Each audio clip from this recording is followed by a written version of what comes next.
There's been so much criticism and frustration directed at 343 over the years, and a lot more recently with the release of Halo Infinite, so I decided to make a quick video pointing out all of the good stuff that they have been doing regarding Halo Infinite, and how we should really appreciate them. First, I'll just start with the Halo Infinite campaign. Really well done story-wise, and they did a great job of integrating new characters into the story. It wasn't confusing at all, and the lack of diversity in biomes really helped me focus and just kind of phase out while looking at the same Northern Pacific environment for 30 hours straight. I also really enjoyed that the armor lockers in campaign didn't give us any actual armor. That was a really cool feature. As a player, I don't want more customization to be bothered with. It just helps me keep my armor inventory very small and condensed. And we weren't burdened with any achievement-specific armor like all the past games. That would just make people sad if they couldn't get the armor, and we don't want to hurt anyone's feelings. We also aren't burdened with choosing colors anymore. We just have the nice coding system. All the coatings just look so cool, and I really hated picking my own colors anyway. Now we just pick coding that just splatters colors everywhere, and I really like that. And specific colors and armor items are tied to armor cores with this super innovative concept that really pulls back on the whole customization aspect of the game. The community absolutely loves this. And to kind of follow up on that, it's also neat how 343 locked a lot of the fan favorite armor behind paywalls. Really played on my nostalgia and almost made me pay the $20 for the Hazop Reach armor. I mean, like, I used to be able to just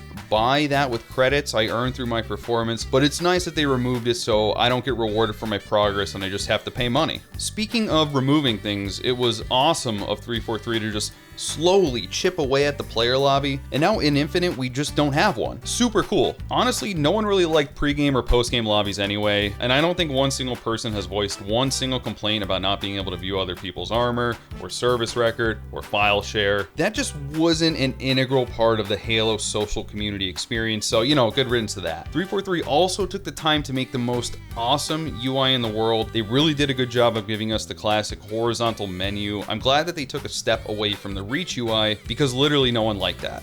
But getting into multiplayer now, I'm super pumped that they removed the chopper's ability to just mow down other vehicles and people, and now you just kind of slowly air hump an enemy vehicle until you die. I'm slightly confused though as to why 343 announced that they're adding this back in, because I really like how 343 just changes staples of the Halo series that are integral to it for no reason. Just like they did with grenade jumping, barely anyone used that anyway, so I hope they keep that up. And I think we could all agree that we love the fact that classic game modes are pretty much gone from any modern Halo game, especially Halo Infinite. I hated King of the Hill, I hated Juggernaut, I hated Assault. Actually, I really didn't like any game mode that came with Halo in the past. So 343 is doing a really good job of trimming the fat off this, and that's why I was so pumped to see that we didn't even have a Team Slayer playlist at launch. I really appreciate 343 going through the trouble of making a UI so dog shit that it couldn't even handle the addition of a new multiplayer playlist. Speaking of content, 343 has been very adamant in giving that to us. Just today, they launched a Halo cookbook. I'm definitely gonna pick that up. They teamed up with Wolverine to make a shoe. They also came out with the new Halo TV series that doesn't follow the Halo game canon at all because, why would anyone want that? All this content they're giving us outside of Halo Infinite, which is really cool because Halo Infinite has enough content right now. We just need more stuff, but not in the game. But to touch on things that were added to Halo Infinite that we all love, the challenge system, we all love the challenge system. I really like the fact that I get random challenges that make me change my playstyle or force me to camp a weapon that I don't like using. And it seems that when I pick up challenges for a specific weapon or game type, the game goes out of its way to not give me that. And that just pushes me to buy more challenge swaps that are conveniently in the store. So we all just love that too. I could go on and on, but I can only praise 343 so much. Thank you for everything you've done.